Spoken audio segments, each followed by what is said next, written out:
Este livro, uma verdadeira raridade,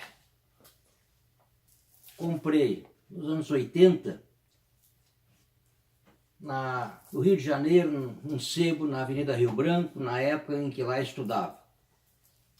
3 personalidades aqui, grandes personalidades: Graça Aranha, Machado de Assis e Joaquim Nabuco. Graça Aranha comenta as notas, as cartas trocadas pelo Machado de Assis e seu amigo Joaquim Nabuco. Título do livro: Machado de Assis e Joaquim Nabuco, comentários e notas à correspondência entre esses dois escritores. Edição de 1942. Livro maravilhoso, e aqui nós podemos ver 2 amigos com 2 personalidades distintas e vindo de situações sociais distintas, mas que não impediu, evidentemente, que tivesse muito carinho pelo outro, que trocassem muitas ideias, cada um pensando no seu jeito. Graça Aranha fez alguns comentários a respeito desta situação entre os dois, Machado de Assis e o Joaquim Nabuco. Inicia o Graça Aranha dizendo: Machado de Assis não tem história de família. O que se sabe das suas origens é impreciso.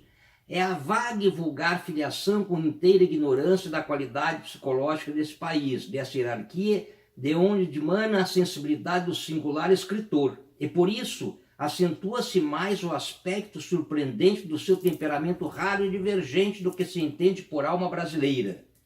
Há um encanto nesse mistério original, e a brusca e inexplicável revelação do talento concorre vigorosamente para fortificar-se o secreto atrativo que sentimos por tão estranho espírito.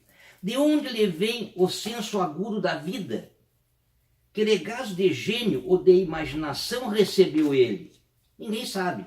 De onde essa amargura e esse desencanto? De onde o riso fatigado? De onde a meiguice, a volúpia, o pudor?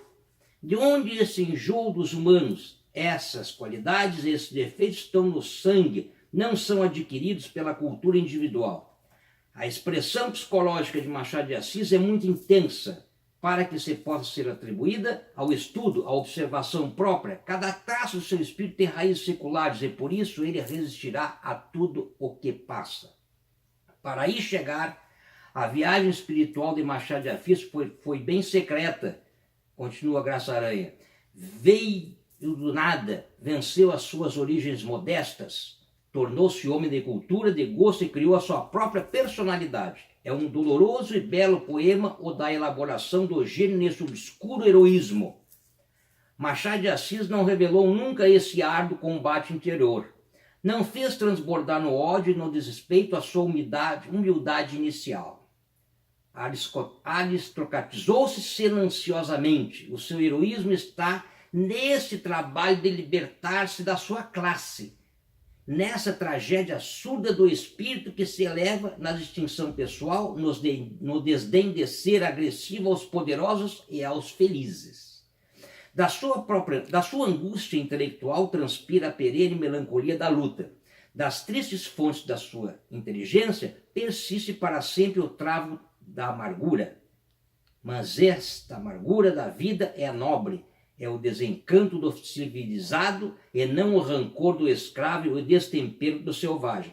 E aqui o Graça Aranha faz uma comparação com o heroísmo do Joaquim Nabuco. O heroísmo de Joaquim Nabuco foi o de separar-se da aristocracia e fazer a abolição. O heroísmo de Machado de Assis foi uma marcha inversa, da plebe à aristocracia pela ascensão espiritual. Ambos tiveram de romper com as suas classes e heroicamente afirmar as suas próprias personalidades. Então os dois foram heróis nesse sentido, cada um tendo que romper com a sua classe. O Machado de Assis rompendo com a sua classe modesta e o Joaquim Nabuco com a sua classe aristocrática. Também, de uma forma magnífica, o Graça Aranha faz uma comparação de como os dois viam o mundo. Veja, O imperador burguês e bonachão, um diletante em tudo até como monarca, seguramente Machado de Assis jamais lhe perdoou deixar-se vencer, ser expulso, ocupar-se de astronomia e de hebraico, escrever maus versos. Já Joaquim Nabuco pensava diferente, imaginava diferente, enxergava diferente. Joaquim Nabuco imaginava o imperador de outra maneira.